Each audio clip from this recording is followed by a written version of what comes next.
Le mercredi 25 novembre 2021, le Conseil des ministres a adopté le projet de loi portant loi électorale, en réponse, explique-t-on dans le communiqué, aux nombreuses insuffisances du mécanisme électoral en vigueur, supposément à l'origine des crises post-électorales aux yeux des initiateurs. La nouvelle loi en gestation va ainsi consacrer l'avènement de l'organe unique de gestion des élections qui est une recommandation phare du dialogue national inclusif ainsi que du symposium sur le processus électoral, entre autres forats de réflexion sur le processus électoral malien. En plus d'une autorité indépendante de gestion des opérations électorales et référendaires, la nouvelle loi se singularise par d'autres innovations en rapport avec les circonscriptions électorales de référence pour les consultations législatives, le mode de scrutin, le système de parrainage des candidats, le dispositif de publication de résultats, le plafonnement et le contrôle des dépenses de campagne électorale ainsi que l'encadrement et le renforcement de l'observation électorale.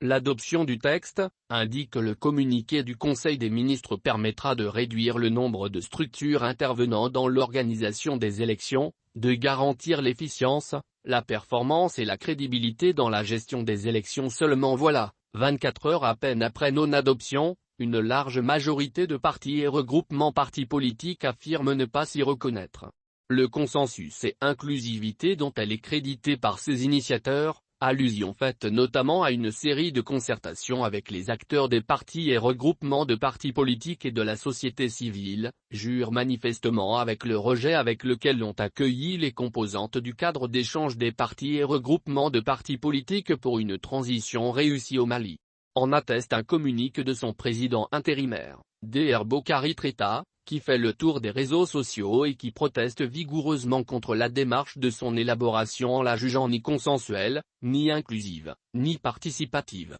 Le cadre dénonce en outre la non prise en compte de ses préoccupations ainsi que la mise à l'écart du département en charge des questions électorales, en l'occurrence ministère de l'administration territoriale et de la décentralisation. Tout en admettant par ailleurs que l'organe unique de gestion des élections est un souhait de la classe politique et de la société civile, il relève qu'il s'agit d'un besoin exprimé dans des conditions différentes de celles dans lesquelles il intervient actuellement. Et de mentionner à ce sujet que le temps imparti pour le reste de la transition est largement insuffisant pour la mise en place d'un tel organe et son opérationnalisation aux fins d'assurer son indépendance et sa transparence.